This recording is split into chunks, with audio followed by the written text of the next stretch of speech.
Assalamualaikum warahmatullahi wabarakatuh. Alhamdulillahirabbil alamin. Nahmaduhu wa nasta'inuhu wa nastaghfiruh. Wa na'udzu billahi min syururi anfusina wa sayyiati a'malina. May yahdihillahu fala mudilla lahu wa may yudlil fala hadiya lahu. Ashhadu an la ilaha illallah wahdahu la syarika lah. Al-hayyul qayyum la ta'khudhuhu sinatu wa la naum. Lahul mulku wa lahul hamdu wa huwa ala kulli syai'in qadir. Wa ashhadu anna Muhammadan abduhu wa rasuluhu la nabiyya ba'dah. Wa ma yantiqu 'anil hawa in huwa illa wahyu yuha. ما زاغ البصر وما طغى ما كذب الفؤاد ما رأى ما أنت بنعمة ربك بمجنون ما أنت بنعمة ربك بكاهن ولا مجنون اللهم صل وسلم وبارك على محمد وعلى آله ومن تبعه إلى يوم الدين فأما بعد. Ikhwati fillah,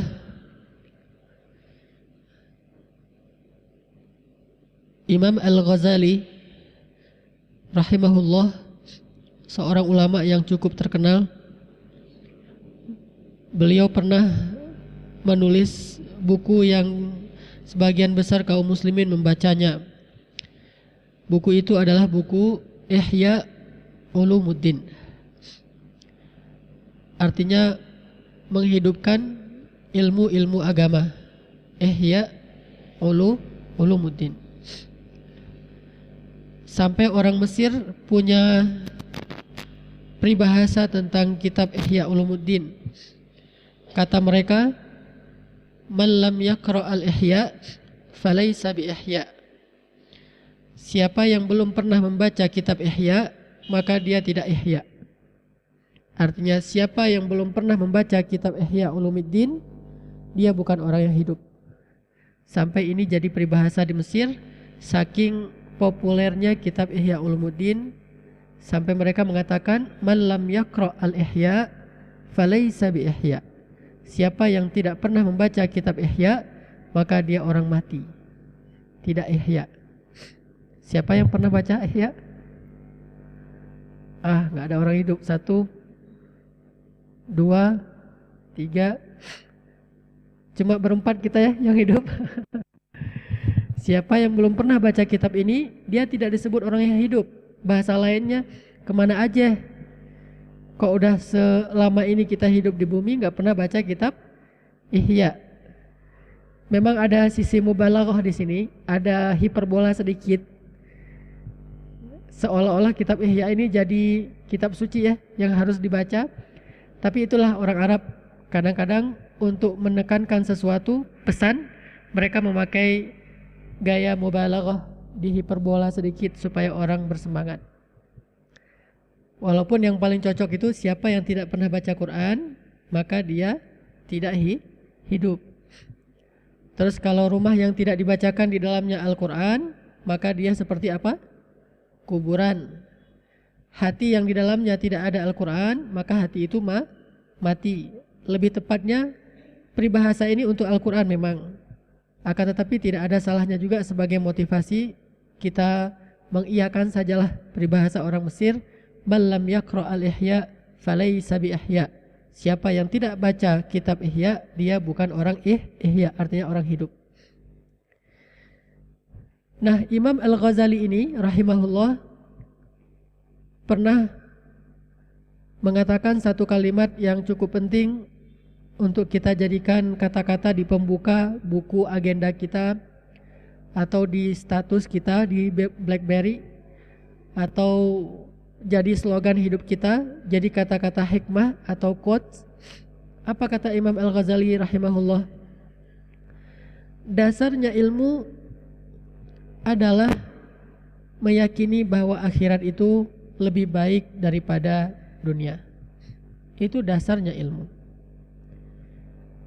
kita mau beramal apa saja, awal yang harus kita tahu itu bahwa akhirat itu lebih baik daripada dunia. Kalau kita berpikir sebaliknya, bahwa dunia lebih baik daripada akhirat, maka langkah kita pasti akan tertatih. Pasti kita akan menjadi orang yang rakus. Pasti kita akan menjadi orang yang kikir. Pasti kita akan menjadi orang yang malas beramal maksudnya. Pasti kita akan menjadi orang yang pendengki. Dan sekian banyak lagi nanti penyakit-penyakit lain yang akan hinggap di dalam hati kita karena kita meyakini sebaliknya bahwa dunia lebih baik daripada akhirat. Padahal dasarnya ilmu bahwa akhirat lebih baik daripada dunia. Itu ilmu paling dasar. Kalau ini aja nggak dapat, bagaimana dia akan dapat ilmu-ilmu yang lain? Bagaimana dia akan semangat menghafal Quran kalau dia berpikir bahwa dunia lebih menarik dan lebih baik daripada akhirat, sementara fadilah-fadilah, janji-janji Allah untuk orang yang menghafal Al-Quran sebagian besarnya itu untuk akhirat, bukan untuk dunia. Sehingga dia gak akan semangat menghafal Quran. Kenapa? Yang penting yang bisa saya pakai makan hari ini, yang bisa saya pakai sebagai pakaian hari ini, untuk kendaraan besok, 10 tahun yang akan datang, 20 tahun yang akan datang. Kenapa? Karena dia berpikir dunia ini lebih penting dan lebih indah daripada akhirat, sehingga dia selalu akan memprioritaskan dunia dalam segala urusan hidupnya. Bagaimana dia akan mau duduk dalam majelis ilmu kalau dia pikir bahwa jalan-jalan itu lebih baik daripada di dalam majelis ini? Bagaimana dia akan sholat jamaah kalau dia pikir bahwa rapatnya itu lebih penting daripada ketemu Allah? Bagaimana dia akan menutup aurat kalau dia berpikir bahwa dilihat orang lain dan dipuji itu lebih menarik daripada tidak terlihat kecantikannya dan dipuji oleh Allah? Makanya dasarnya ilmu itu adalah meyakini bahwa akhirat lebih baik daripada dunia. Ini kalimat yang sangat singkat, tapi kita harus belajar terus untuk bisa benar-benar meyakini ini dalam hati kita. Kalau enggak, kita kayak anak yang diajarkan rumus fisika atau IPA United, tapi dia enggak bisa baca tulis. Bukankah dasarnya ilmu untuk orang-orang yang sekolah itu adalah baca tulis? Atau setidaknya hitungan-hitungan sederhana, calistung. Dari TK udah diajarin 1 tambah 1 itu dari dulu sampai sekarang tetap gak berubah kan ya? 2. 1 tambah 1 2. 2 tambah 2 4. 4 tambah 4 berapa ya Baba? Nah ini anak TK nih. Oh ya udah gak apa-apa. Udah 1 kali 1 gak usah kali-kali dulu deh, kurang. Terus belajar yang dasar-dasar. Baca dari dulu sampai sekarang. Ini Budi, ini Wati. Budi pergi ke sekolah, Wati membantu ibu. Ayah pergi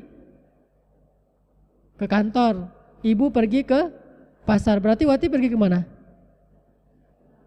Ke pasar, kan membantu ibu. Berarti Wati pergi ke pasar, membantu ibu. Dari dulu kan gitu. Dasarnya ilmu kalau urusan dunia itu adalah calistung. Baru nanti dia ngerti geologi, baru nanti dia ngerti astronomi, baru nanti dia ngerti psikologi, baru nanti dia ngerti apa? Analogi.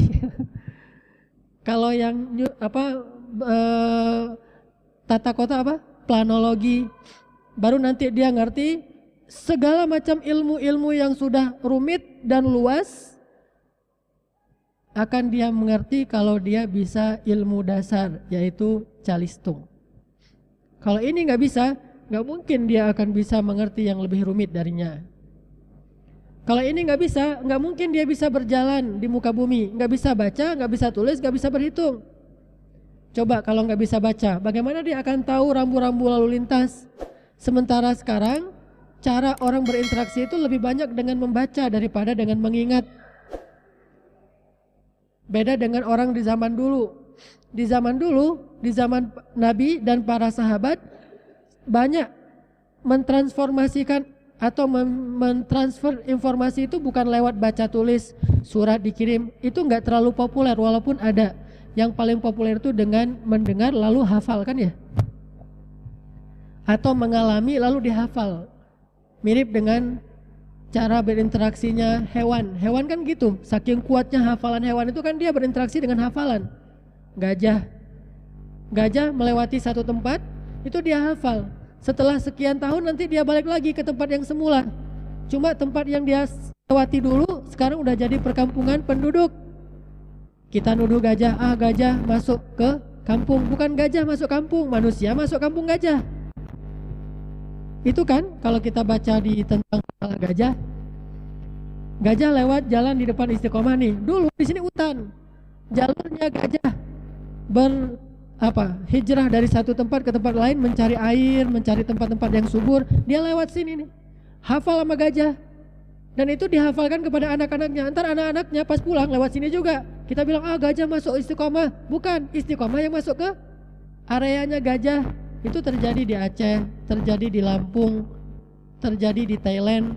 Banyak gajah nyerang kampung, bahasanya salah. Kata para ahli lingkungan, orang yang menyerang tempatnya gajah. Mereka berinteraksi itu dengan hafalan, dengan intuisi, dengan insting. Kita sekarang zaman modern berinteraksi itu dengan membaca. Di zaman Nabi dan sahabat berinteraksi itu dengan hafalan. Setelah mereka tahu, mereka hafal dan susah lupanya. Kalau sekarang susah mengandalkan hafalan. Makanya ilmu dasar kita sekarang itu adalah calistung, membaca, menulis, berhitung. Kalau nggak bisa baca, susah hidupnya. Kalau nggak bisa menulis, susah untuk mengutarakan keinginannya. Kalau tidak bisa berhitung, dia akan ketipu terus oleh orang lain. Makanya banyak ruginya kalau dia nggak bisa ilmu dasar, baca, tulis, hitung. Begitu juga dalam urusan agama. Ilmu dasarnya meyakini bahwa akhirat itu lebih baik daripada dunia. Itu ilmu dasar banget. Itu ilmu dasar banget. Ini yang harus kita belajar dari awal harusnya. Bahwa kita belajar, betapa indahnya surga, betapa luar biasanya kehidupan di akhirat, betapa kekalnya di akhirat, betapa luar biasanya neraka, betapa mengerikan neraka, betapa panjangnya perjalanan mahsyar, betapa luar mengerikannya kubur dan segala macam. Itu harus punya banyak wawasan tentang itu. Itu ilmu dasar. Itulah yang menjadi motivasi kita beramal, menjadi penguat kita dalam kesabaran, menjadi goal kita dalam setiap kebaikan adalah memperoleh kebaikan akhirat. Ini ilmu dasar, kata Imam Al-Ghazali. Dan kata-kata beliau pun bukan kata-kata yang dari ide beliau sendiri. Itu dari hasil penelaahan beliau terhadap Al-Quran. Di antaranya Allah berfirman di dalam surat Al-A'la, wal akhiratu khairun wa abqa. Dan akhirat itu lebih baik daripada dunia dan lebih kekal. Di dalam surat Ad-Duha, walal akhiratu khairul laka minal ula. Akhirat itu lebih baik bagimu daripada dunia. Di dalam surat Al-Kahfi, wal baqiyatus salihat khairun 'inda rabbika thawaban wa khairun amala. Dan yang kekal itu maksudnya surga lebih baik di sisi Rabbmu dan lebih layak untuk menjadi cita-cita. Dan di surat-surat yang lain itu banyak sekali. Al-Qiyamah, surat Al-Ma'arij, surat Qaf, surat-surat yang cukup banyak.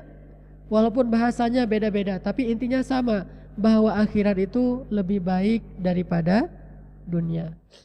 Inilah dasarnya ilmu. Ini yang harus kita tanamkan kepada anak kita kalau kita mau mendidik mereka dengan sistematis.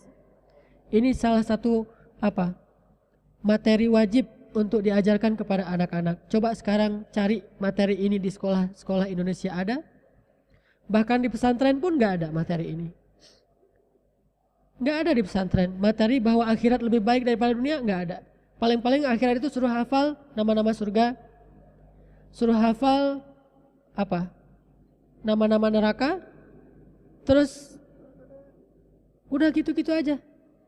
Nggak ada pesan bahwa hafal doang tanpa pesan. Sama kayak menghafal nama-nama anbiya tapi tidak ada pesan.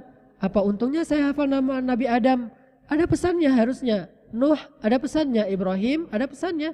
Semua itu kan mau'izah, nasihat. Tapi tidak dinasihatkan, sekedar menghafal lalu dapat nilai 100. Siapa yang hari ini bisa menyebut nama Nabi bisa pulang duluan. Itu motivasinya coba. Motivasinya supaya bisa pulang duluan. Nggak salah, tetapi ada yang miss, ada yang masih terlewatkan di sini. Apa yang terlewatkan? Pesan dari ilmu, bukan sekedar data dari ilmu, tapi pesan ilmu itu apa? Belajar sejarah bukan cuma sekedar data-data sejarah. Nabi lahir di Mekah tanggal 12 Rabiul Awal, kemudian menikah dengan Khadijah, usia 25, Khadijah 40, dapat wahyu usia 40, di mana? Di Gua Hira. Wahyu pertama Iqra, hijrah ke Madinah. Terus apa lagi? Perang pertama, perang Badar, jumlah kaum muslimin 313. Jumlah orang munafik, orang kafir hampir 1000. Perang yang setelahnya yang kaum muslimin itu kalah, perang Uhud. Perang yang ada paritnya, perang Khandak, perang Ahzab. Ini catatan sejarah. Tidak ada pesan apa-apa, tidak ada pelajaran apa-apa, cuma catatan saja. Apakah itu yang disebut dengan belajar? Begitu juga orang belajar tentang akhirat. Apa yang kita tahu tentang akhirat? Bahkan catatan pun gak ada, apalagi pesan. Hampir kita gak ngerti akhirat. Padahal itu sesuatu yang hak. Al-jannatu hak, wan naru hak, wal hisabu hak, wal qiyamatu hak, al-haqqah.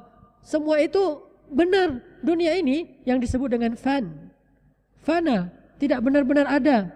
Arti tidak benar-benar ada, apa yang kita dambakan di dunia ini nggak benar-benar terwujud. Tapi semua yang Allah janjikan di akhirat itu memang ada. Tapi kita hampir nggak punya informasi tentang akhirat, gimana lagi pesan? Informasinya aja nggak punya. Berarti umat Islam sekarang itu belajarnya udah nggak lagi ngikutin sunnah Nabi SAW. Bagaimana Nabi ngajarin kepada para sahabat, itu udah nggak diikuti. Yang diikuti adalah cara belajar yang liberal, sekuler. Walaupun muatannya atau materinya masih ada sentuhan-sentuhan Islam, pelajaran-pelajaran Islam, tetapi secara metodologi, kemudian dari tujuan dari belajar itu udah disekulerkan, sehingga kita menjadi orang yang hanya membaca cover saja, membaca judul saja, tapi tidak tahu isinya. Sebutkan 10 judul buku yang terkenal, gampang kan? 1 misalnya judul buku yang terkenal Seven Habits. 2. La Tahzan. 3. ESQ. 4. Sebutkan 10 buku motivasi yang terkenal kita sebutkan. Tapi tahu gak isinya apa? Gak tahu, cuma kulit saja. Sebutkan nama-nama malaikat. Tahu, Munkar, Nakir, Jibril, segala macam. Tahu gak apa pesan dari nama-nama itu? Gak tahu. Sebutkan nama-nama Allah yang mulia, yang kita hafal, walaupun namanya sangat banyak, ribuan bahkan gak terhitung. Disebutlah Ar-Rahman, Ar-Rahim dan segala macam 99. Tahu nggak pesannya apa? Nggak tahu.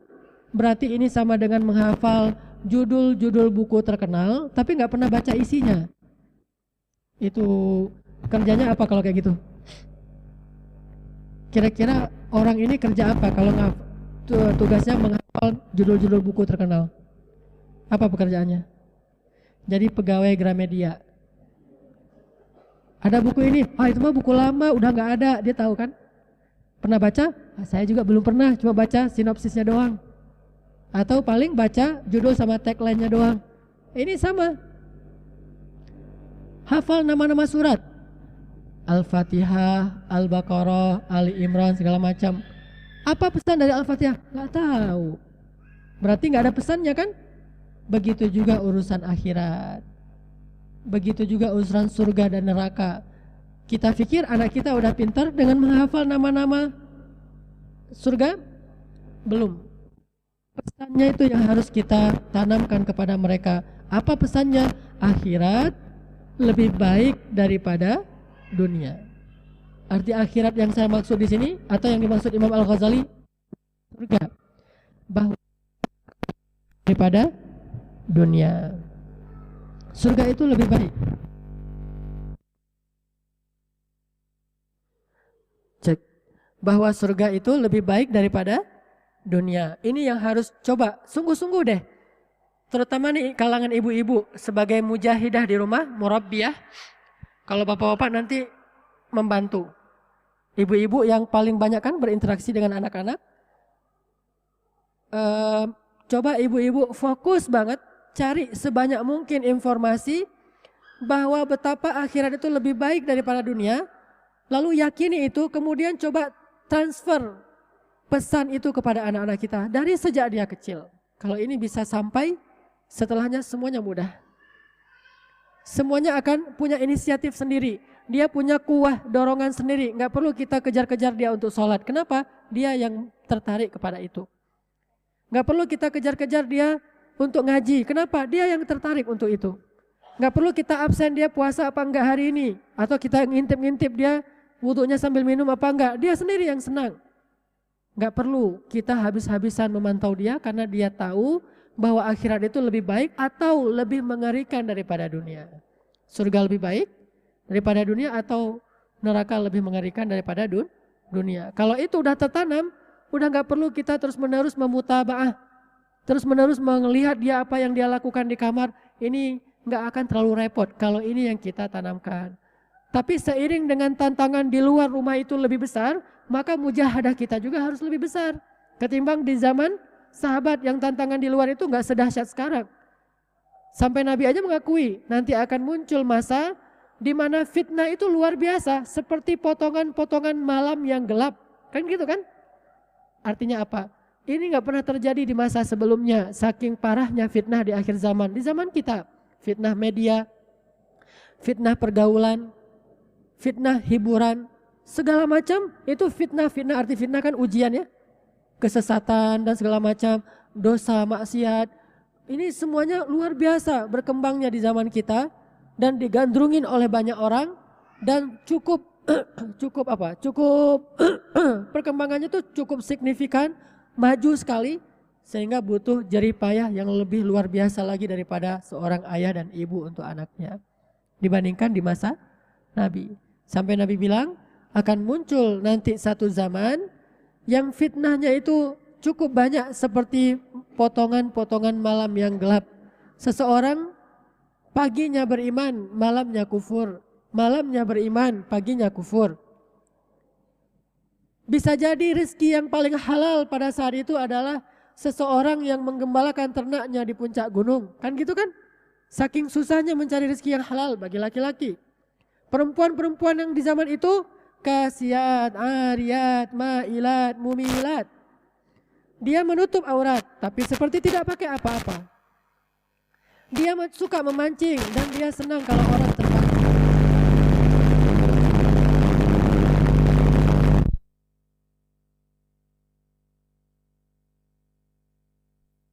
Dan dia senang kalau orang lain terpancing. Ini zaman sekarang, makanya kita harus lebih sungguh-sungguh mendidik anak kita. Jihad ibu di zaman sekarang itu jauh lebih berat daripada zaman dulu. Kalau zaman dulu yang ujiannya gak seberat itu aja, perempuan gak mau bekerja demi mendidik anaknya. Apalagi zaman sekarang, udah berat fitnahnya seperti sekarang, perempuan bersaing dengan laki-laki dalam karir, bagaimana nanti akan jadinya generasi kita. Jangan selalu menyalahkan perempuan juga kalau dia bersaing dalam karir. Di satu sisi ini ada kesalahan laki-laki. Kenapa? Banyak laki-laki yang tidak bertanggung jawab sebagai kepala keluarga. Dia tidak memberikan nafkah, dia tidak bekerja dengan maksimal sehingga perempuan akhirnya terlantar. Saya beberapa kali punya pembantu gonta-ganti, rata-rata dia menjadi pembantu gara-gara suaminya itu gak bertanggung jawab. Baik masih ada hubungan suami istri atau udah cerai. Yang jelas suaminya gak menafkahi. Atau kalau udah suaminya meninggal, maka walinya tidak menafkahi. Kan perempuan itu harusnya gak ada alasan untuk bekerja. Kenapa? Kalau gak ada suami, ada wali. Siapa walinya? Ayah. Gak ada ayah, adik atau kakak yang laki-laki. Gak ada saudara laki-laki, paman. Gak ada paman, kakek. Gak ada kakek, pemerintah. Mau ngapain lagi? Pemerintah yang tanggung biaya kehidupan seorang perempuan kalau walinya gak mampu. Kalau gak ada suami dan gak ada wali, maka pemerintah yang nanggung. Kayak di zaman Umar, ketika perempuan ditinggalkan suaminya syahid, jihad, maka akhirnya yang kebutuhannya itu ditanggung oleh Amirul Mukminin. baru nanti dia bisa fokus mendidik anak-anaknya. Maka wahai para rijal, laki-laki, kita harus berjuang dalam urusan nafkah. Dan ibu-ibu jangan remehkan masalah itu. Ibu-ibu akan kelabakan kalau laki-laki itu malas. Gak akan bisa mendidik anak, tidak bisa nyaman-nyaman di rumah, karena berpikir bagaimana mendapatkan uang. Itu lebih sulit bagi perempuan malah. Dan fitnahnya lebih banyak. Kalau perempuan harus banyak berinteraksi dengan laki-laki. Idealnya ini nih yang kerja habis-habisan, yang ini biar aja berdandan dan mendidik anak di rumah. Berdandan untuk suami dan mendidik anak di rumah. Santai, tapi uangnya tercukupi. Kalau ternyata kurang setelah dia berusaha, bersabarlah. Ali pun kurang, Umar pun kurang, Abu Bakar kurang juga, Rasul apalagi bahkan kurang, padahal beliau yang paling mulia. Tapi kadang-kadang ada yang ceritanya kayak Abdurrahman bin Auf, kayak Utsman bin Affan, itu kan 1-2 ya, sebagian besarnya malah kurang. Bersabarlah, jangan, kecuali kalau ini gak mau kerja nih, oke kita kerja. Tapi kalau ini udah kerja habis-habisan ternyata masih kurang, ya sudah kita bersabar. Fokuslah dengan 2 hal tadi, suami dan anak. Dan salah satu materi yang harus kita ajarkan kepada anak kita tadi, walal akhiratu khairul laka, wahai anakku, minal ula. Sesungguhnya akhirat itu bagimu wahai anakku lebih baik daripada dunia. Ini PR besar. Inilah rahasia kenapa anak-anak kecil di Palestina, di Suriah itu kuat menghadapi ujian yang luar biasa beratnya. Anak-anak Suriah, mereka bilang apa? Hasbunallah, hasbunallah, wal akhiratu khairun wa abqa, wa ma indallahi khair, kata anak-anak Suriah. Cukup bagi kami Allah, cukup bagi kami janji Allah, kami tidak butuh janji-janji manusia. Sesungguhnya akhirat itu lebih baik dan lebih kekal. Sesungguhnya balasan Allah itu lebih baik. Mereka angkat tangan kayak gini, anak kecil. Sambil mereka dalam keadaan rumahnya udah hancur, sambil gendong adiknya karena ayah dan ibunya udah meninggal dibunuh. Tapi mereka bilang, Allah, Allah, Allah, rame-rame, serentak. Kenapa bisa punya mental sekuat ini? Jadi tough, jadi tangguh. Kenapa? Memangnya mereka belajar motivasi di mana? Ikut training apa? Enggak. Kita ikut training nangis-nangis di ruang itu, keluar dari situ lemah. Air matanya udah habis, tapi tenaga enggak ada. Kenapa? Kita hanya bersandiwara saja dengan adegan-adegan hidup. Mereka benar-benar belajar inti dari ilmu bahwa akhirat lebih baik daripada dunia. Ini cuma sementara, ujian kami ini cuma sementara, perang ini cuma sementara, musibah ini cuma sementara, kelaparan ini cuma sementara, panas ini cuma sementara. Nanti yang kekal di akhirat, maka kami bersabar karena ini cuma sementara. Mereka yakin itu. Itulah dasarnya ilmu mereka. Selain mereka punya puncak ilmu juga. Jadi punya dasar ilmu, fondasi, punya puncak ilmu, yaitu atapnya. Apa puncak ilmu? Nabi SAW bersabda, Ra'sul hikmah, puncaknya ilmu, makhafatullah, takut kepada Allah. Itu puncaknya ilmu. Kalau kita gabung, dasarnya ilmu itu adalah akhirat lebih baik daripada dunia. Puncaknya ilmu itu mengenal Allah Subhanahu wa taala hingga muncul rasa takut dan ta'zim, mengagungkan Allah. Itulah puncak ilmu. Kalau kita singkat dengan 2 kata, puncaknya itu akidah, dasarnya itu akhirah. Jadi akidah dan akhirah, itu aja 2. Coba fokuskan 2 hal ini nih. Inilah sebaik-baik pendidikan. Dia boleh gak sekolah, tapi ini gak boleh terlewatkan. Karena gak semua orang kan cita-citanya berkarir ya. Anak saya yang Aisyah, cita-citanya pengen jadi animator. Dia senang ngelukis. Saya bilang, kan dia suka nonton film Ipin Upin. Nanti Aisyah buat tuh film dakwah kayak Ipin Upin, diarahkan ke arah dakwah. Karena emang ini hobi dia. Kalau udah ngelukis, saya bandingkan dengan diri saya, waktu seusia dia kelas 2 SD, lukisan saya tuh hancur-hancuran, cuma ada gunung, matahari, awan, pohon. Kan standar ya. Pertama yang dibuat apa? Gunung langsung. Terus di tengah-tengahnya matahari ceret-ceret. Udah gitu awan, udah gitu ada pohon, ada rumah. Itu pun udah bagus banget kalau gitu. Ini udah luar biasa kalau menurut saya, karena dia punya bakat. Ya udah saya biarkan dia dengan bakatnya bisa berjam-jam, nggak akan rasa capek. Tapi kalau disuruh baca, nulis atau ngitung-ngitung dia gampang capek. Bukan itu bakatnya. Udah animator. Dia mau sekolah, ya sekolah. Kadang-kadang pengen libur, nggak apa-apa. Tapi jangan sering-sering juga. Pokoknya jangan buat dia terbeban dengan karir sekolah. Nilainya berapa, yang penting jangan jelek-jelek amat juga. Nggak harus ranking 1. Karena saya tahu kemana dia akan mengarah nanti ke depan. Yang kedua, pengen jadi chef. Pengen jadi chef. Kalau mamanya masak, dia pasti bantu-bantu apa segala macam. Mau masak apa? Mau masak pizza, burger, kan dia yang tahunya yang masih kayak gitu-gitu. Akhirnya, ya udah, kamu masak aja. Terus pengen apa? Jualan. Saya beliin kulaan grosir di pasar, kayak ciki-cikian, terus dijual sama dia di sekolahnya. Dapat satu tempat yang gede itu bisa dapat 2.000, untung lumayan. Entrepreneurship kan dari kecil. Sekolahnya ya terserah dia senang dia sekolah, nggak senang dia di rumah aja. Nah, ini tapi jangan ditiru. Ini sekedar sharing bahwa ini bukan hal besar. Betapa orang stres gara-gara ujian nasional, mau ujian naik kelas stres. Terus ini stres, semuanya stres. Bahkan saya kenal seorang psikolog plus dokter mengatakan ketika ujian nasional 2 tahun yang lalu, banyak anak SD itu satu kelas semuanya lebih dari setengahnya masuk rumah sakit. Kenapa? Karena stres tinggi, sampai mual-mual, muntah-muntah. Bahkan beberapa orang diopname. Kenapa harus gitu-gitu amat? Emangnya kalau nggak naik kelas itu dunia ini jadi kiamat? Ya tapi jangan nggak naik kelas juga, naik. Cuma kalau nggak naik, apakah dunia ini jadi kiamat? Ya enggak kan? Betapa banyak orang yang nggak naik kelas kemudian jadi orang sukses? Balik lagi, ilmu dasar itu bukan itu. Kita udah salah sangka selama ini. Karena kita menganggap dunia lebih baik, sehingga habis-habisan untuk dunia, stres gara-gara dunia. Coba ketika musim ujian nasional gimana stresnya bangsa ini. Di TV dialog tentang kurikulum, tentang kesalahan ini, kesalahan teknis ini, soal bocor segala macam. Kemudian ada anak yang sampai di penjara pun dia harus ikut ujian. Padahal ilmu nomor 1 bagi dia itu bukan ujian nasional. Ilmu nomor 1 bagi dia itu adalah takut pada Allah dan belajar akhlak. Supaya dia nggak masuk penjara. Supaya dia nggak berbuat kriminal.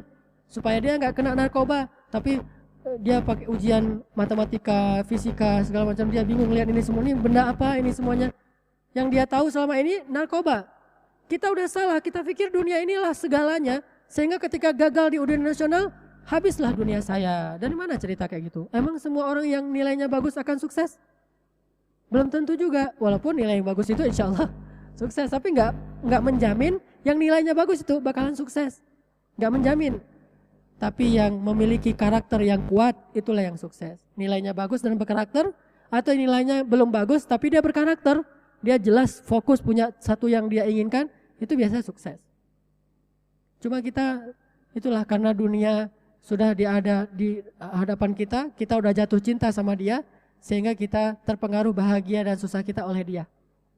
Coba, misalnya nih ada namanya Budi sama Wati misalnya, tapi bukan adik kakak, nggak saling kenal. Cie gitu ya. Budi dan Wati nggak saling kenal. Pernahkah ketika Budi dan Wati itu nggak saling kenal, Budi terpengaruh bahagia dan susahnya oleh si Wati? Nggak, biasa aja tuh. Si Watinya menjauh biasa aja, si Watinya keluar kota biasa aja, si Watinya sakit nggak masuk sekolah biasa aja. Orang si Budi nggak kenal, nggak ada perasaan cinta, nggak ada perasaan apa-apa. Tapi pas sudah kenal, kemudian jatuh cinta, maka hidupnya itu sangat tergantung kepada sosok perempuan ini. Perempuan ini bete, dia ikut bete.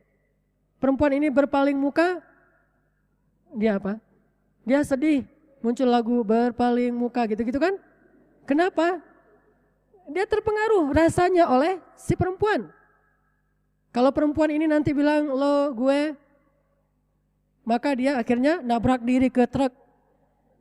Kan berita terakhir, entah di mana tuh, pokoknya daerah Jawa Timur apa Jawa Tengah, karena putus cinta akhirnya dia balap motor sendiri, pas ngelihat truk dia tabrakin dirinya ke truk yang lagi berhenti, sehingga dibawa rumah sakit. Nggak mati pula, kan rugi.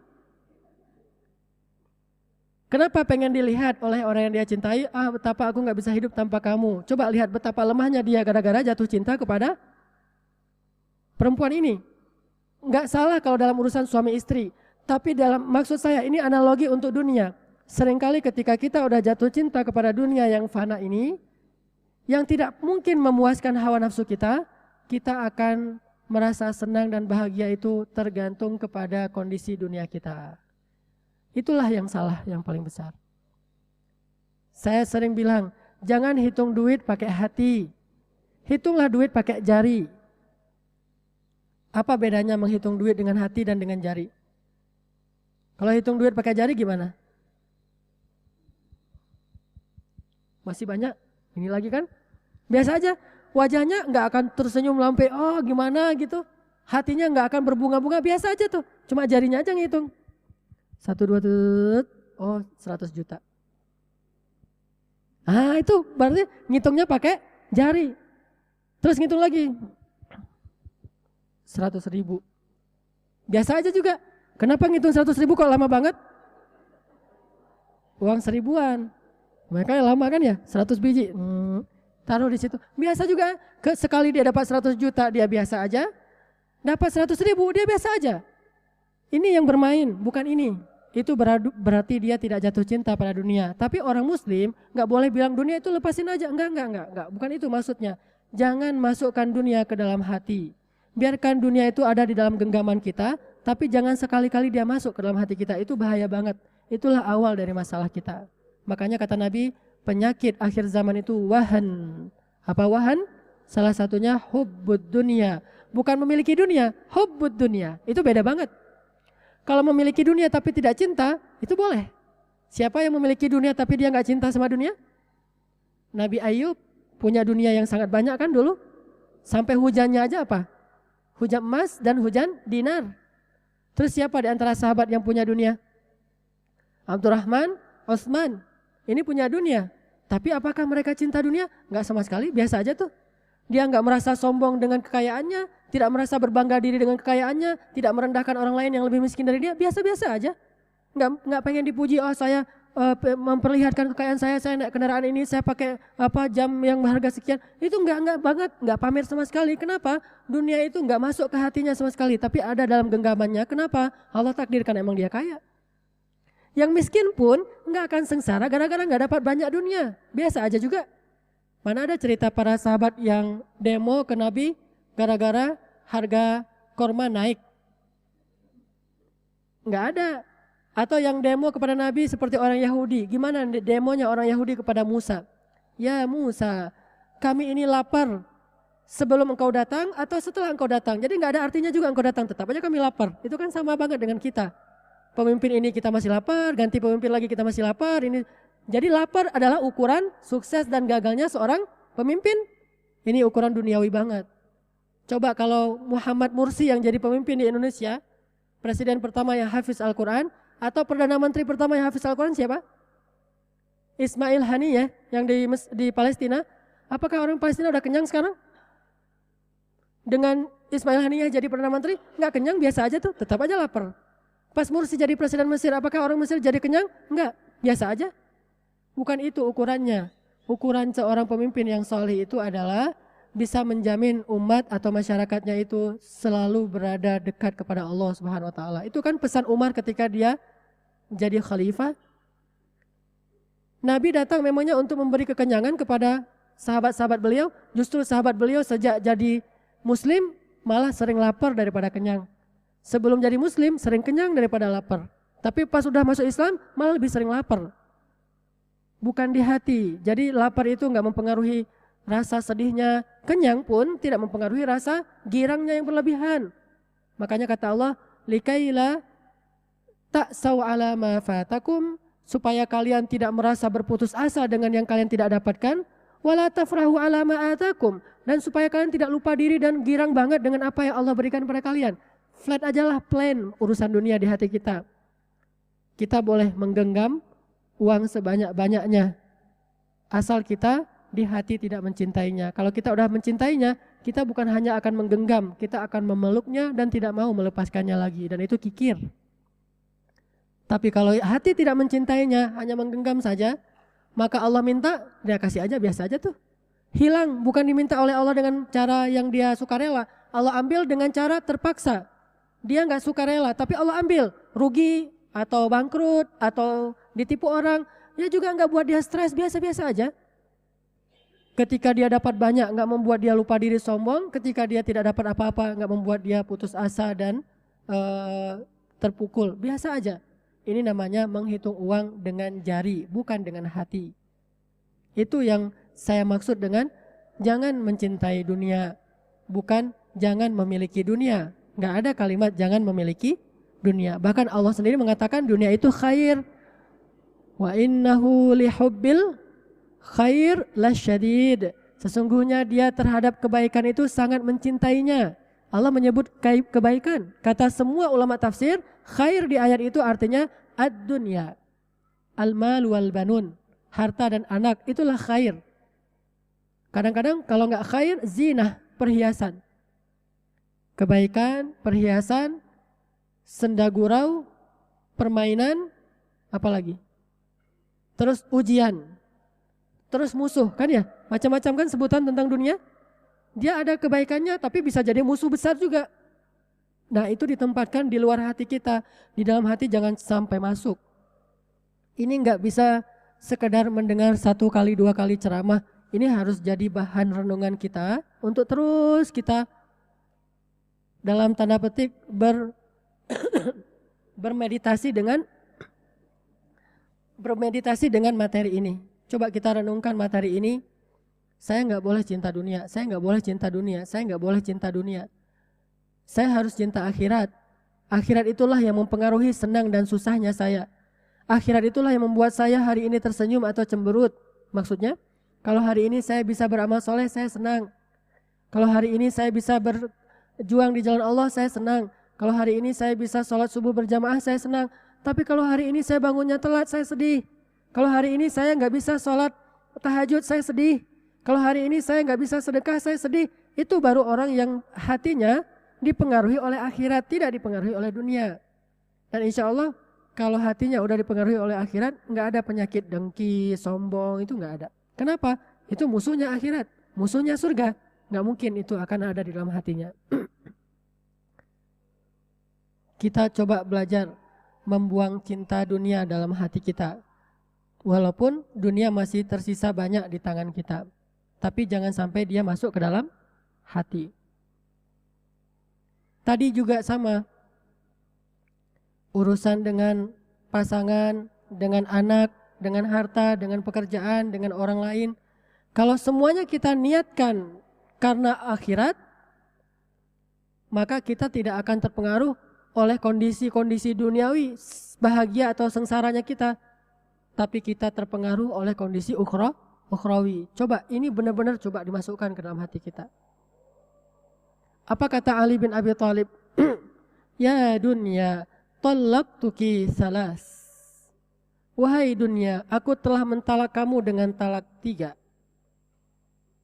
Itu kata Ali bin Abi Thalib. Ya dunya, talaqtuki salas. Wahai dunia, aku telah mentalak kamu dengan talak 3. Apa arti talak 3? Udah nggak bisa balik lagi kan? Mau balik itu susah, harus muter-muter dulu ke tempat yang lain. Udah susah baliknya, udah talak 3. Makanya kalau seorang laki-laki bilang, aku talak kamu dengan talak 3, itu langsung jatuh 3. Tapi kalau dibilang, aku talak kamu 1, aku talak kamu 3 kali, jatuhnya berapa? 1. Yang pertama saja, yang kedua dan ketiga nggak jatuh. Kenapa? Karena tidak bisa mentalak dalam situasi sedang iddah. Kan dia udah mentalak tuh. Dan dia udah jadi perempuannya udah jadi iddah, statusnya sudah ditalak, nggak bisa ditalak lagi kan? Sehingga kalau aku talak kamu, itu jatuhnya cuma sekali. Walaupun 1000 kali jatuhnya cuma sekali. Tapi kalau dibilang aku talak kamu talak 3, jatuh 3-3-nya. Makanya kata Ali, ya dunia, talaqtuki salas. Wahai dunia, aku talak kamu dengan talak 3. Nggak mau basa-basi. Kenapa nggak mikir? Siapa tahu nanti berubah pikiran. Makanya justru karena itulah dia nggak mau berubah pikiran. Langsung talak 3 aja deh. Susah kan melupakan seseorang yang kita cintai? Susah nggak? Nggak tahu Ustadz, belum pernah. Oh ya. Tapi benar susah. Emang Ustadz udah pernah? Enggak katanya. Melupakan seseorang yang kita cintai itu susah. Harus panas dingin dulu. Kayak siapa? Kayak Zainuddin misalnya, Hayati, gitu-gitu kan ya. Susah melupakan orang yang dicintai, panas dingin, sakit, segala macam. Saya dulu suka baca sastra kan, karyanya Hamka, Tenggelamnya Kapal Van der Wijk. Ternyata akhirnya difilmkan, lebih enak baca bukunya. Itu susah banget sampai benar-benar melankolis, jatuh habis-habisan, terpuruk habis-habisan. Padahal cenah dia itu kiai di Padang, seorang santri, tapi bisa hancur sehancur-hancurnya gara-gara ingin melupakan orang yang dia cintai.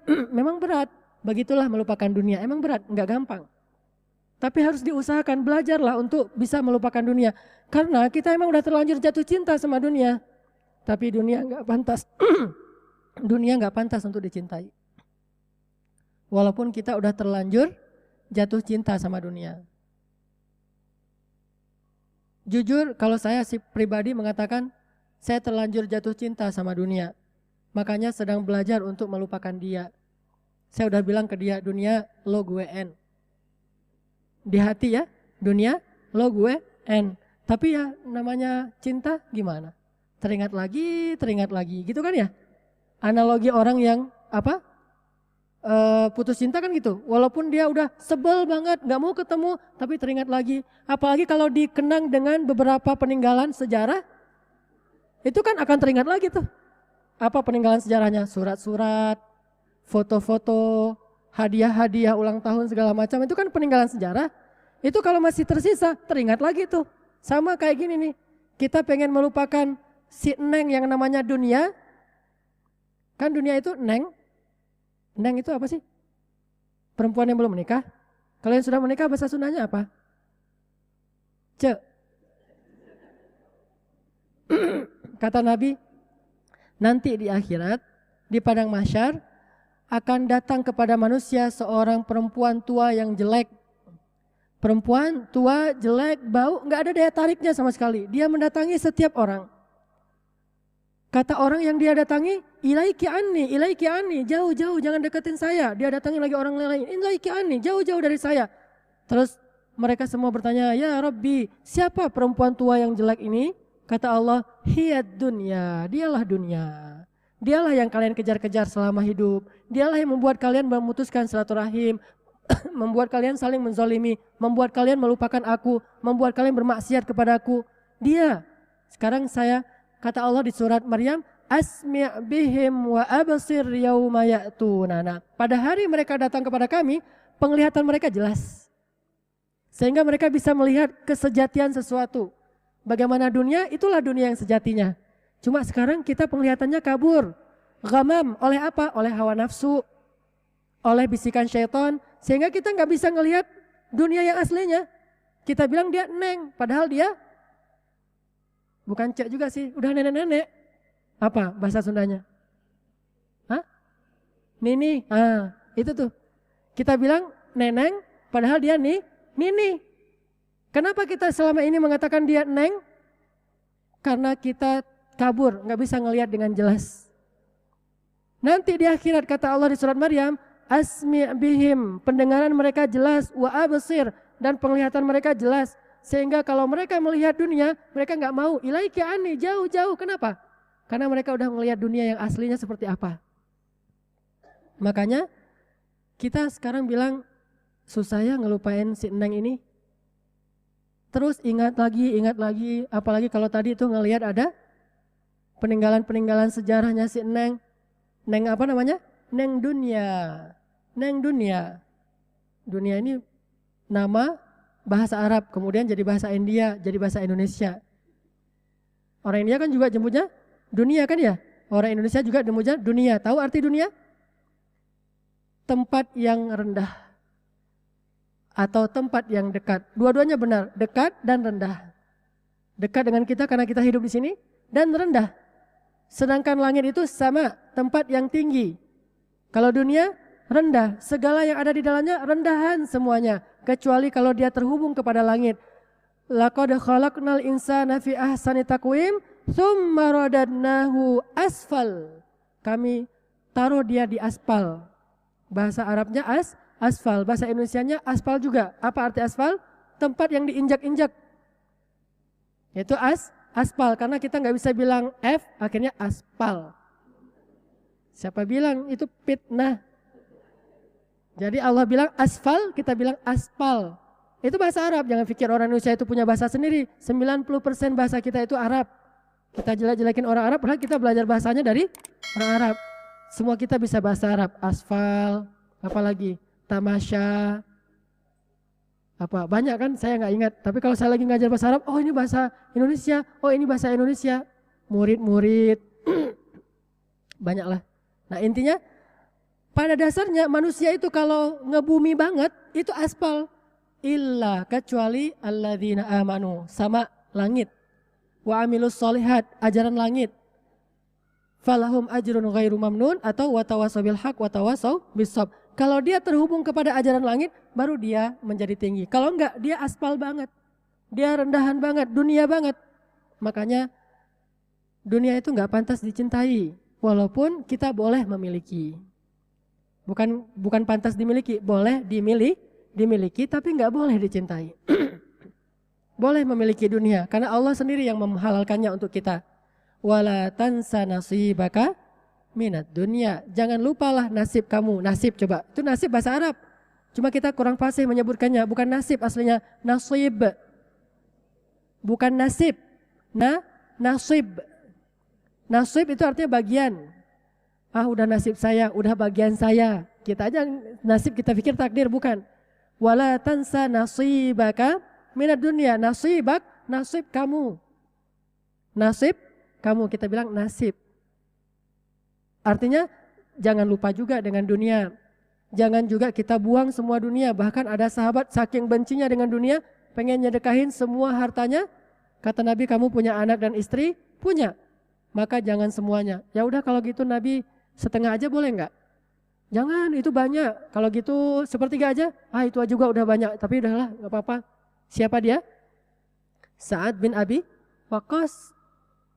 Saking gak bolehnya kita buang semua dunia, karena ada yang punya amanah, ada yang punya hak di tubuh di pundak kita. Siapa? Anak kita, istri kita, keluarga kita, dia punya hak. Makanya kita gak boleh buang semuanya, kasih ke mereka. Jangan kita pegang sendiri. Nah ini pesan untuk bapak-bapak laki-laki nih. ATM-nya jangan gemuk-gemuk amat. Saldonya jangan banyak-banyak amat, kasih aja ke sini nih. Kalau ada uang, kasih langsung. Ada uang, kasih langsung. Kita gak usah pegang duit banyak-banyak. Kenapa? Kalau nanti kita meninggal, kita akan masuk surga 1000 tahun lebih cepat dari mereka yang kaya. Kenapa? Orang miskin lebih cepat masuk surganya 1000 tahun daripada orang kaya. Jadi ATM-nya kayak banyak, ntar hisapnya kelamaan. Udah aja langsung ditransfer, beli rumah atas namain istri, beli kendaraan atas nama istri. Kita tak punya apa? Gak punya apa-apa. Kan istri gak mungkin ceraiin kita. Istri mungkin kita ceraikan, tapi istri gak mungkin menceraikan kita. Dia bisa menceraikan kita kalau kita berkehendak itu. Makanya udah kasih aja ke mereka, gak usah khawatir. Kita gak punya apa-apa. Nanti meninggal, warisan gak ada kecuali mungkin warisan cuma 1 juta. Siapa juga yang memperebutkan 1 juta kan? Udah itu aja warisannya. Pas hadap Allah, mana harta kamu? Ini ya Allah cuma 1 juta. Ya udahlah, daripada lama-lama masuk surga. Kan enak. Jadi ATM jangan banyak-banyak. Alhamdulillah sekarang ATM saya udah gak banyak. ATM-nya cuma 1. Kartunya cuma 1. Isinya juga nggak ada. Hampir nggak ada maksudnya. Semuanya saya kasih beli. Misalnya ada rumah kecil, saya kasih nama istri saya. Ada mobil untuk kebutuhan sehari-hari, saya kasih atas nama ini untuk kamu, ini untuk kamu. Terus saya nggak punya apa-apa. Hanya untuk 1 bulan hidup, itu yang saya pegang. Memang itu harus dipegang laki-laki ya, biar dia punya izah juga lah. Masa dia minta dari istri, ntar kalau butuh apa-apa ya, mah duit dong, ini nggak ada uang bensin, kan nggak enak kan ya? Jadi kita pegang. Tapi setelah itu habisin. Kalau tiba-tiba meninggal, nggak punya apa-apa kan enak tuh.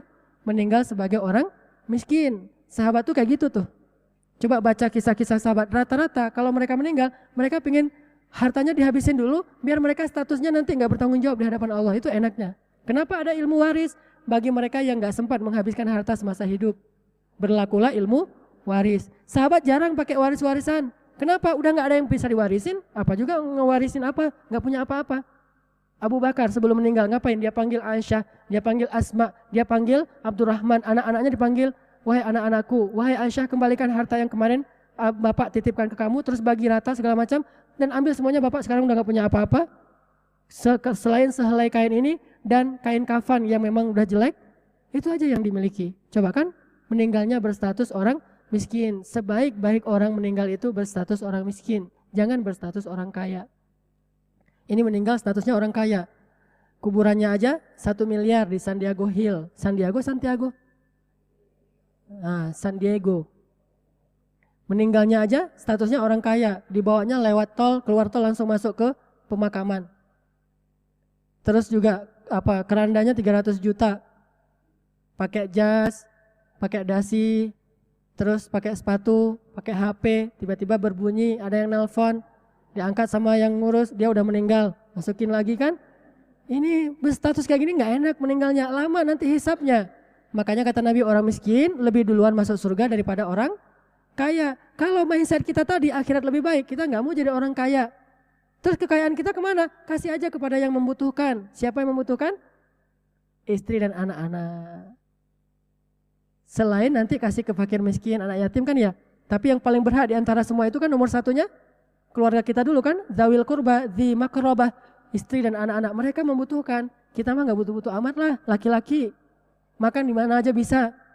Nggak perlu harus gimana gitu. Lagian istri pasti insya Allah akan nyediain makanan yang enak kalau kita ngasih ke mereka yang mereka butuhkan. Makanya ini pesan ya bagi suami, bagi ayah, jangan punya saldo banyak-banyak. Kasih aja ke sini. Ibu setuju? Setuju. Jangan banyak harta, jadilah orang miskin. Dan cintailah kemiskinan. Kalau kita bisa mencintai kemiskinan, dan sukarela jadi orang miskin tuh lebih enak kan ya daripada nasib jadi orang miskin. Lebih enak kita sukarela jadi orang miskin. Saya mah miskin. Coba, jarang kan ada orang bilang gitu. Yang ada, saya mah miskin. Yang kaya, saya mah kaya. Sekarang balik, saya mah kaya. Gimana ya? Itu baru keren. Ustadz, saya mau curhat. Saya ini khawatir Ustadz, risau, gak tenang. Kenapa? Ini Ustadz, uang saya terlalu banyak. Itu baru. Terus datang lagi, alhamdulillah Ustadz saya mau tahadus bin ni'mah. Kenapa Ustadz? Saya jatuh miskin. Itu baru keren. Itu baru namanya wal akhiratu khairu wa abqa. Akhirat lebih baik daripada dunia. Terutama bagi laki-laki. Bagi perempuan tentunya mereka punya banyak kebutuhan. Dan tidak dikatakan orang yang cinta dunia apabila dia memakai pakaian yang bagus. Memakai kendaraan yang layak, rumah yang layak. Itu bukan cinta dunia. Karena Utsman pun pakai pakaiannya tuh bagus. Kenapa? Ketika ditanya, Utsman, kamu mah cinta dunia, pakaiannya bagus banget. Kata Utsman, aku mendengar Rasulullah SAW bersabda, Allah suka melihat bekas-bekas nikmatnya pada diri seorang hamba.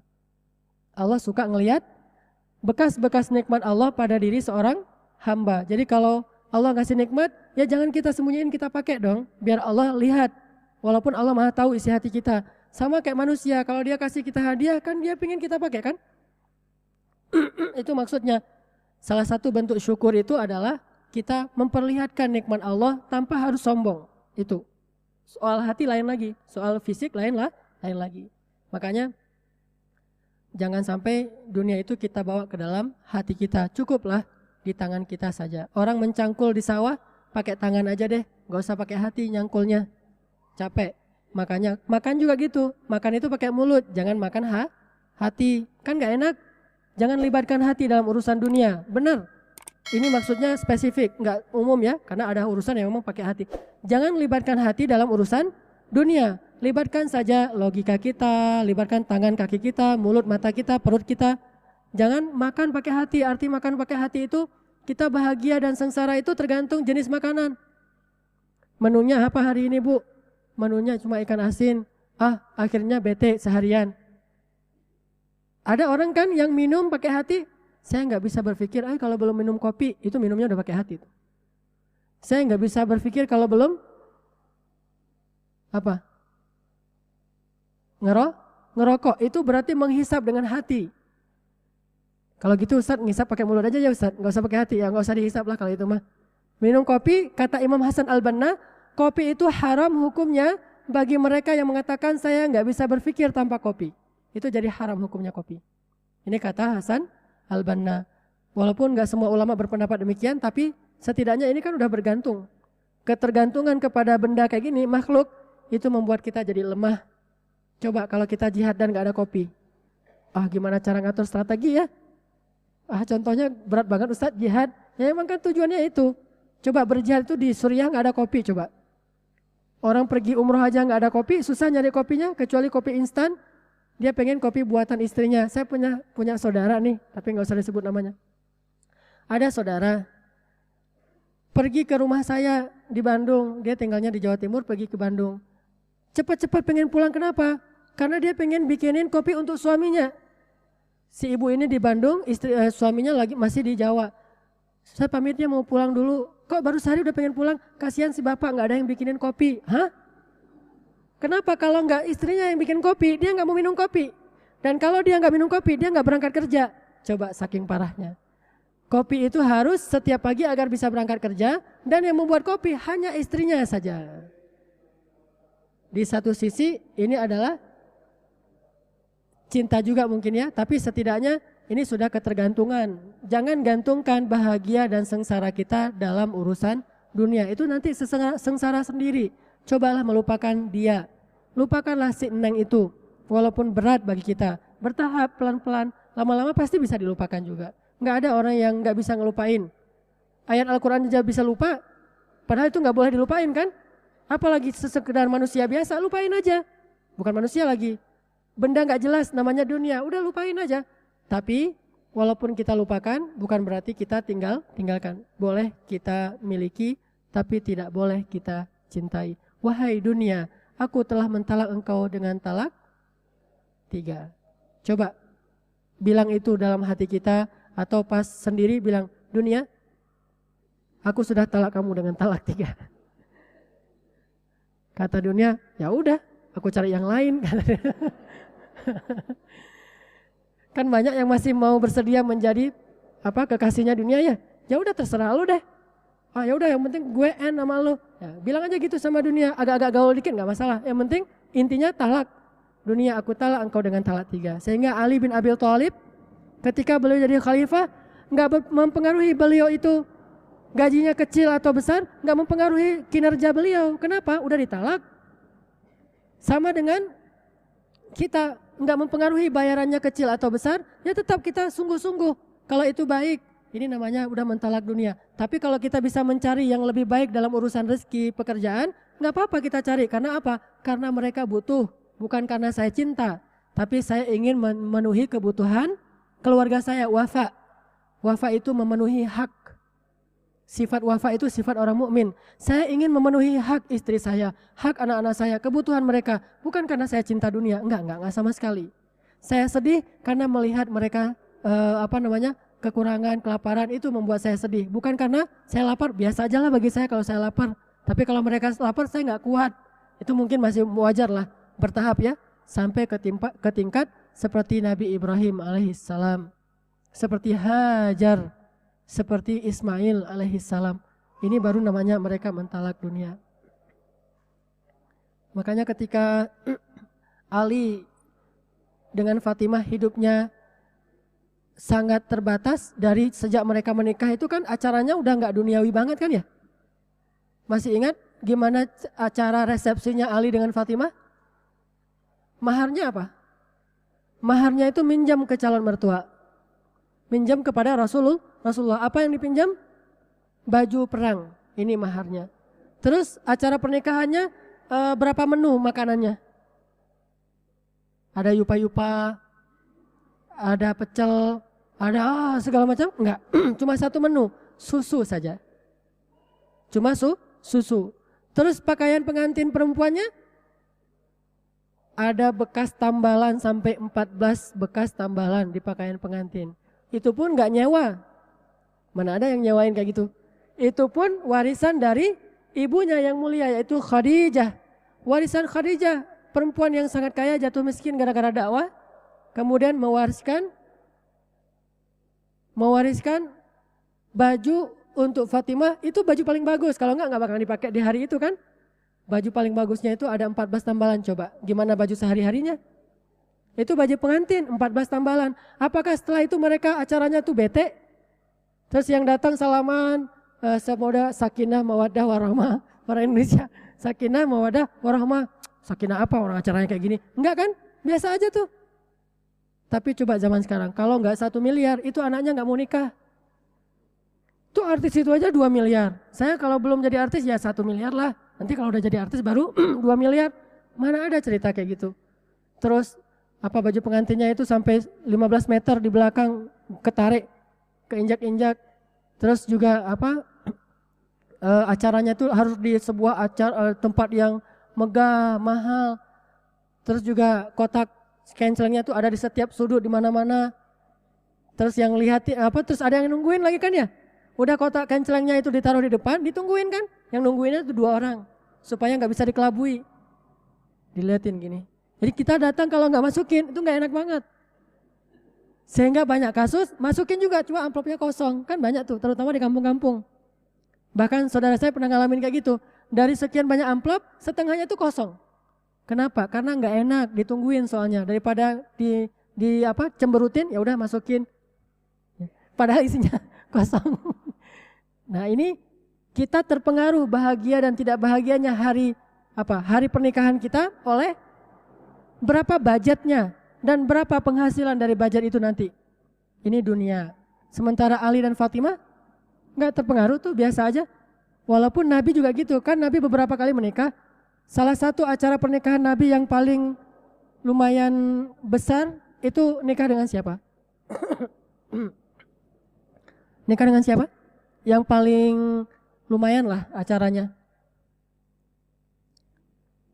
Siapa? Setelah Khadijah. Khadijah kan belum jadi Nabi. Setelah jadi Nabi, siapa acara pernikahan Nabi yang paling nyembelih onta, segala macam kormanya banyak? Siapa? Sofia. Orang Yahudi yang dinikahi Nabi setelah perang Khaybar. Kenapa acaranya gede-gedean? Karena pernikahannya baru menang perang.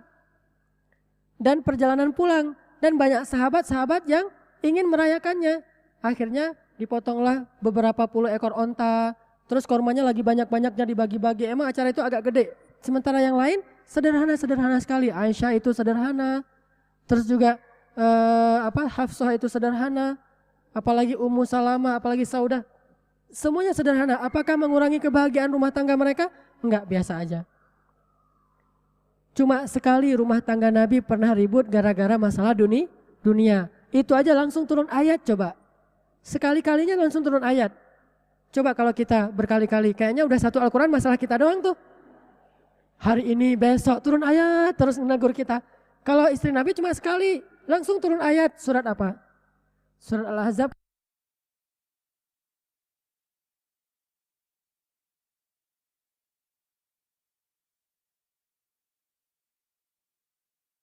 Bersabar, aku berikan kalian yang lebih baik. Maksudnya akhirat. Karena kalian tidak sama dengan perempuan-perempuan mukminah yang lain. Itu akhirnya mereka mengatakan, kami memilih pilihan Allah. Mereka taubat. Kalau enggak diceraikan sama Nabi. Itu satu-satunya kasus masalah nafkah. Sisanya udah enggak ada lagi. Itu aja langsung ditegur dari langit coba. Saking pentingnya masalah ini. Makanya kalau seorang istri senyumnya itu ukuran lebarnya senyum dia itu tergantung nafkah hari ini, itu enggak akan bahagia rumah tangga. Kalau nafkahnya misalnya 1 juta, 2 juta, 3 juta udah mulai kelihatan gigi. Kalau 10 juta,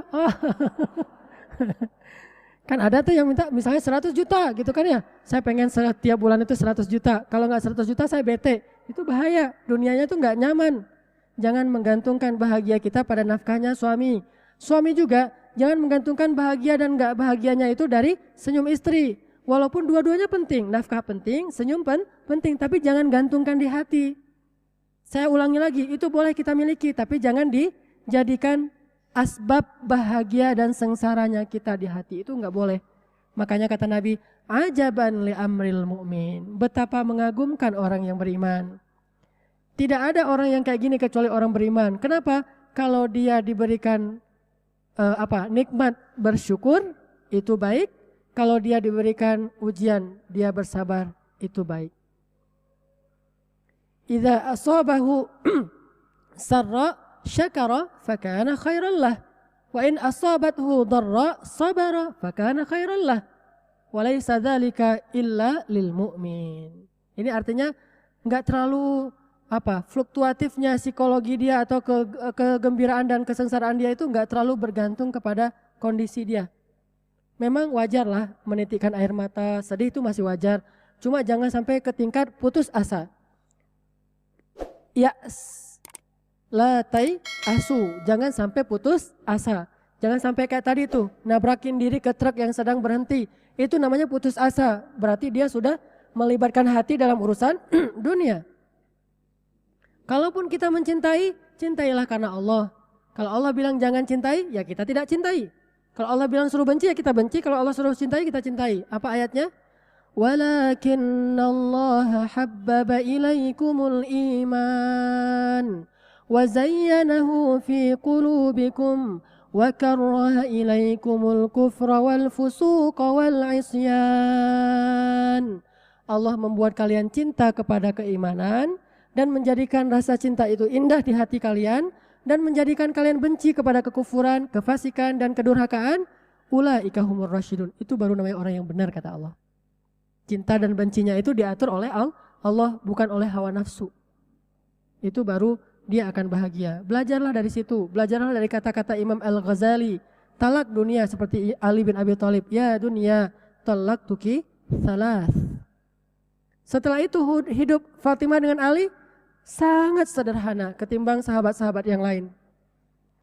Sesekalinya Fatimah datang ke Nabi minta pembantu, itu bisa kita bayangin orang sesolehah Fatimah sampai minta pembantu, berarti emang udah berat banget. Fatimah sakit-sakitan, anaknya itu banyak, bukan cuma Hasan Husain kan, anaknya banyak, terus rumahnya dia urus sendiri. Ali jarang pulang karena dia ke Yaman kan, Ali jihadnya ke Yaman. Orang yang pertama membawa Islam ke Yaman kan Ali bin Abi Thalib.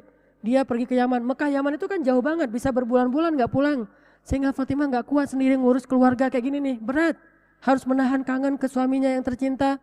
Terus ngurus Hasan dan Husain, anak laki-laki masih kecil kayak gitu. Sesoleh apapun dia nanti kalau udah besar namanya anak kecil laki-laki, tetap aja laki-laki kan ya. Berat bagi ibunya. Akhirnya dia setelah Ali pulang curhat, aku gak kuat kayak gini terus, capek banget. Badanku jadi kurus gini segala macam. Ayo udah kita pergi ke rumah Rasulullah, yuk kita minta bantu Rasulullah, minta pembantu. Ternyata Rasulullah nggak bisa ngasih pembantu, dikasih apa? Dikasih zikir. Coba, udah nggak ngasih pembantu, ngasih lagi tambahan zikir. Enggak, justru mereka paham itulah yang membantu mereka, bukan pembantu, bukan mesin cuci, bukan alat-alat otomatis di Jepang, tapi zikir. Itu jauh lebih otomatis. Kata Ali, sejak hari itu aku tidak pernah lagi meninggalkan zikir subhanallah 33 kali, alhamdulillah 33 kali, Allahu Akbar 34 kali sebelum tidur. Beda dikit dengan setelah sholat. Kalau setelah sholat Allahu Akbar 33 kali juga, cuma ditutup dengan la ilaha illallah wahdahu la syarikalah lahul mulku wa lahul hamdu wa huwa ala kulli syai'in qadir. Tapi kalau sebelum tidur Allahu Akbarnya itu 34 kali, beda tipis. Setelah itu Fatimah jadi lebih kuat, lebih sabar, lebih tangguh. Ternyata kadang Allah membantu kita itu bukan dengan mengangkat masalah kita kan ya. Tapi seringkali Allah kalau sayang sama hambanya membantu mereka dengan menguatkan hati mereka. Bukan diangkat masalah. Enggak selalu Allah membantu dengan mengangkat masalah, ujuk-ujuk langsung hilang masalah, enggak. Kadang-kadang masalahnya enggak hilang-hilang lama, tapi Allah kuatkan hatinya. Penyakit enggak langsung sembuh seperti Nabi Ayub. Butuh 18 tahun baru sembuh. Tapi sepanjang 18 tahun, setiap hari Allah tolong Nabi Ayub. Apa bentuk pertolongannya? Dikuatkan hatinya. Itulah pertolongan yang paling besar. Dan ini lebih istimewa daripada diangkatnya masalah. Kenapa lebih istimewa? Kalau masalah tidak diangkat tapi hatinya dikuatkan, maka setiap hari Allah hapus dosanya, Allah angkat derajatnya, Allah beri dia pahala dalam setiap musibahnya. Itu lebih baik. Tapi setelah itu baru Allah angkat masalahnya. Fatimah ditolong oleh Allah bukan dengan dikasih pembantu.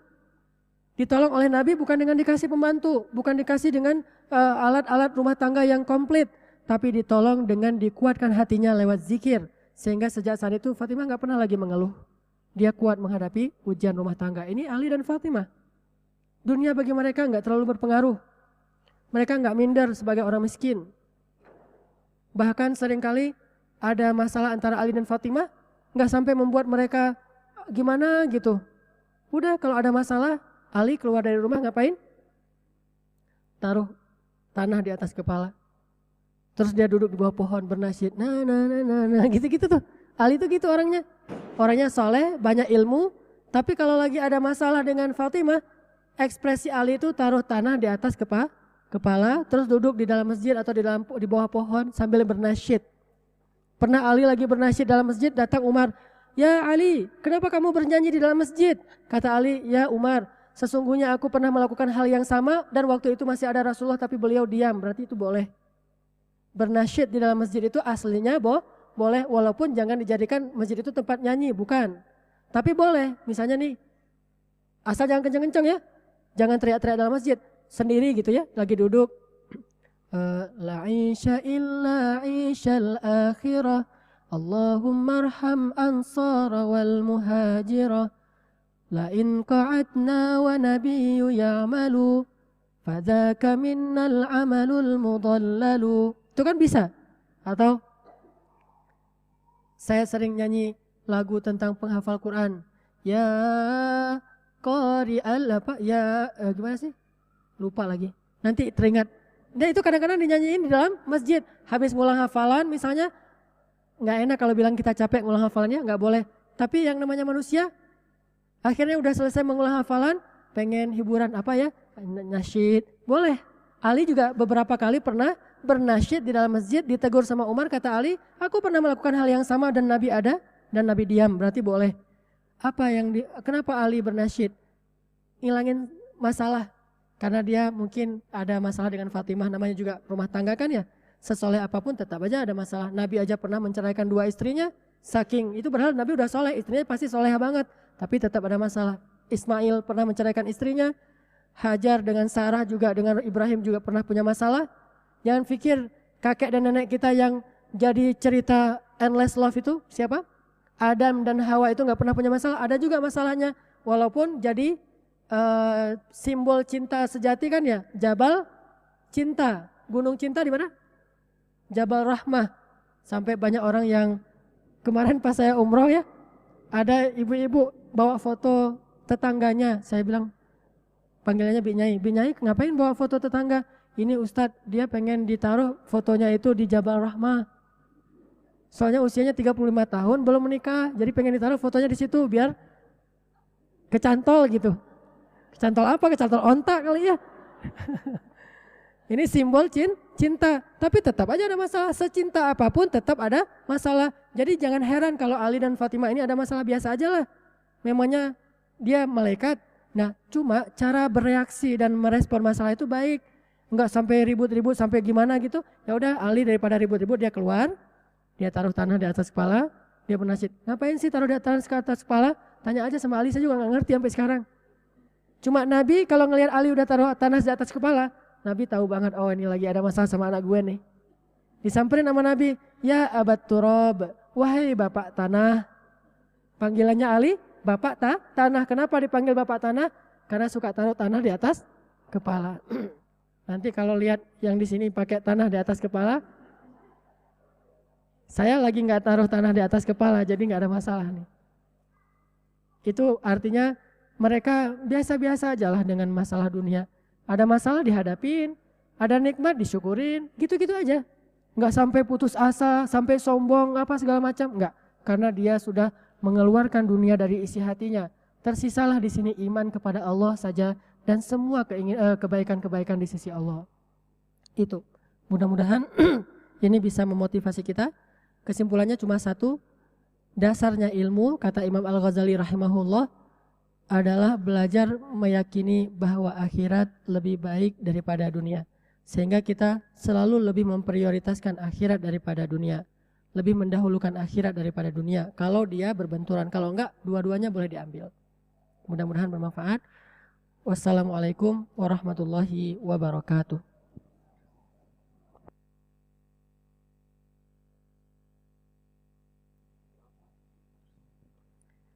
Jazakallahu khairan kepada Ustadz Hanan Ataki. Mungkin ada pertanyaan Ustadz? Ya, untuk laki-laki silakan yang bertanya.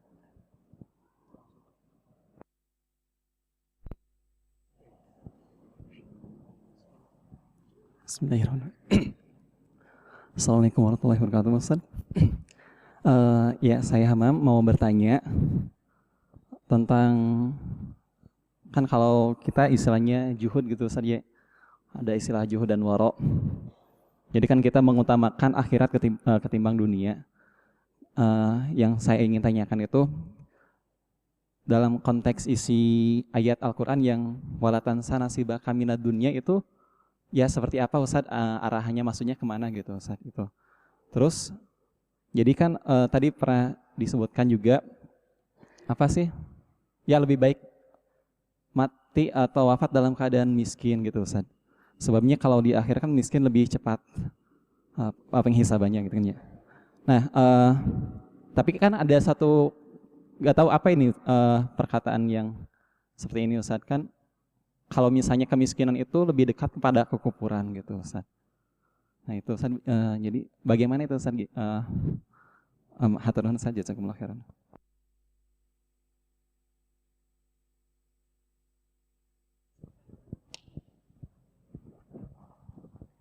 Kadal fakru ayakuna kufra. Kemiskinan itu hampir saja menyebabkan seseorang itu kufur.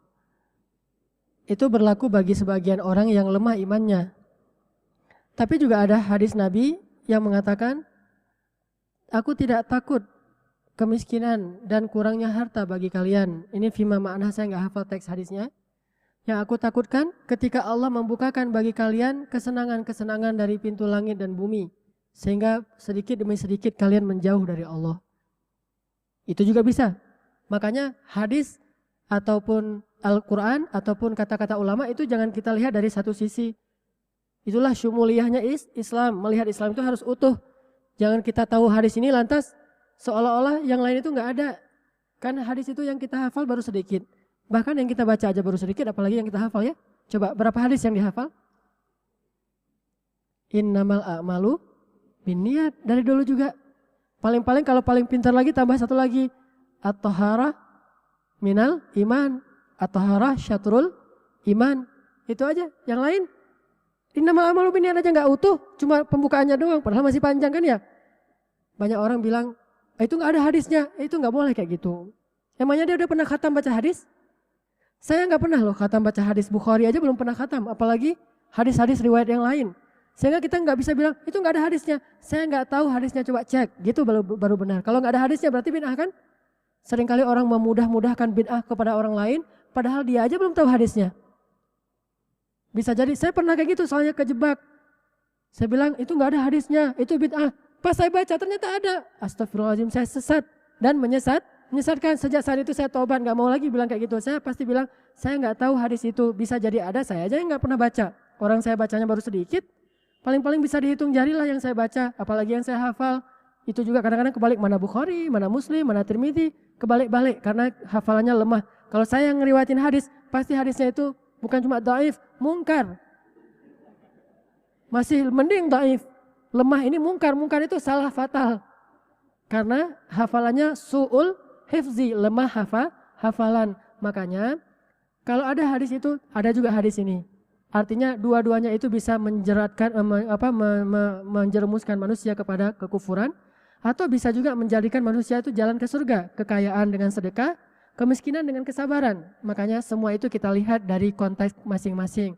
Nabi berbicara gini, siapa lawan bicaranya? Bisa jadi kayak gitu. Makanya ada yang nanya, ya Rasulullah, amal apa yang paling istimewa? Kata Nabi, birrul walidain. Apakah berarti yang lain gak istimewa? Nanti ada hadis lain. Ya Rasulullah, apa amal yang paling disukai Allah? Menyambung silaturahim. Terus yang kesempatan lain, sholat di tepat waktu, di waktu yang lain, kan macam-macam kan? Berarti semuanya istimewa, cuma lihat siapa dulu orangnya nih. Kalau orangnya bermasalah dengan ayah ibunya, berarti birrul walidain. Kalau orangnya suka telat sholat, berarti sholat pada tepat waktu. Ini semuanya amal yang istimewa. Makanya demikian juga dengan yang tadi. Hadisnya terlalu banyak. Jadi kemiskinan ujian, kekayaan juga ujian. Tapi kemiskinan, ada hadis dia lebih cepat masuk surga. Bisa jadi orang kaya itu juga bisa lebih tinggi derajatnya di surga karena kekayaannya kan ya. Makanya kata Nabi apa? Tidak boleh kita merasa iri kecuali dua jenis orang kan. Salah satunya siapa? Orang kaya yang menghabiskan hartanya di jalan Allah. Kita harus iri. Ada gitu hadis kita harus iri sama orang miskin? Mungkin ada, saya aja nggak tahu. Cuma yang saya tahu iri yang dibolehkan itu kepada orang kaya selain orang yang berilmu. Berarti juga istimewa kaya itu. Saya tidak bilang nggak usah kaya atau harus mati miskin, enggak. Jangan libatkan kaya miskin itu ke dalam hati kita. Tapi kalau saya memilih meninggalnya jadi orang miskin. Mungkin itu lebih tepat daripada kata-kata tadi. Oke, saya ralat deh. Saya lebih memilih matinya dalam keadaan miskin. Tapi saya punya yang saya wafakkan kepada istri dan anak saya. Karena saya sayang sama mereka, saya nggak mau meninggal dalam keadaan meninggalkan keluarga itu lemah. Kan kata Allah gitu kan ya. Janganlah kamu tinggalkan keluargamu dalam keadaan lemah. Lemah di dalam ayat itu konteksnya tentang warisan tuh. Coba baca nanti Anissa. Itu masih ayat warisan, berarti harta. Walaupun bisa ditafsirkan kepada intelektual segala macam, tapi konteks ayatnya harta banget. Berarti saya nggak mau meninggalkan anak dan istri saya dalam keadaan kelaparan, tapi saya mau meninggal dalam keadaan lapar. Itu kayaknya lebih ideal tuh. Daripada, saya pengen kenyang juga, ya masuk surga juga, ya anak-anak juga semua kenyang. Kayaknya agak-agak gimana gitu ya, terlalu berlebihan. Itu, janganlah kamu melupakan nasibmu dari urusan dunia, artinya jangan lepaskan dunia, tapi jangan juga mencintai dunia, itu aja. Yang kamu cari itu akhirat, tapi jangan lupa dunia. Para sahabat itu berjihad memangnya nggak mengharapkan ghanimah? Mengharapkan, tapi kalau perangnya nggak ada ghanimah pun mereka ikut juga. Mana perang yang banyak ghanimahnya? Perang Badar, itu banyak ghanimah loh. Karena emang misi awalnya kan pengen ngambil harta kan? Itu skenario awalnya perang Badar itu kan pengen qat'ut thariq, pengen membajak karavannya Abu Sufyan, itu skenario awal dari perang Badar. Terus perang yang banyak harta juga apa? Perang Khaybar, itu banyak banget hartanya. Sedangkan perang yang miskin harta perang apa? Perang Ahzab, perang Khandak. Terus perjalanan umroh yang berakhir dengan perjanjian Hudaybiyah, itu kan gak punya apa-apa ghanimah. Tapi para sahabat yang mukmin dua-duanya terlibat. Sedangkan orang munafik, giliran perang kayak Khandak, mereka daftarnya paling awal. Ya Rasul, saya mendaftar. Ada di surat Al-Fat, coba baca nanti tuh. Ya bukan perang Khandak, perang apa? Khaybar. Mereka daftarnya paling duluan orang munafik. Giliran diajak umroh yang tidak ada ghanimahnya, mereka bilang syaghalatna amwaluna wa ahluna fastaghfir lana. Kami terlalu sibuk ya Rasul, nggak bisa ikut, maaf ya. Ada kerjaan ini, anak saya nganten, anak saya khitan, ada segala macam alasannya. Thaqaltum alal ard. Ini munafik. Makanya jangan libatkan ini. Sama aja. Jadi kinerjanya kalau dalam pekerjaan sama baiknya ketika dia dibayar besar dengan dibayar kecil, itu sama baiknya. Walaupun kalau bisa memilih, dia akan memilih pekerjaan yang pastinya menghasilkan lebih besar agar bisa memberi lebih besar. Tapi tidak akan mempengaruhi kinerja dia. Tapi ketika bisa memilih, kenapa tidak memilih yang lebih baik? Allah menyuruh kita memilih yang terbaik. Cuma kalau berbenturan yang baik dengan yang buruk, tapi yang buruk ini banyak, menyilaukan, yang baik ini sedikit, pilihlah yang baik. Kenapa? Jangan masukkan dunia dalam hati. Gak ada salahnya jadi orang kaya, tapi juga gak tercela jadi orang miskin. Dari akhwat, terakhir mungkin sebelum azan. Sudah masuk waktu, bentar lagi masuk waktu ya. Kita tutup saja dengan doa kafaratul majlis. Subhanakallahumma wa bihamdika asyhadu an la ilaha illa anta astaghfiruka wa atubu ilaik. Assalamualaikum warahmatullahi wabarakatuh.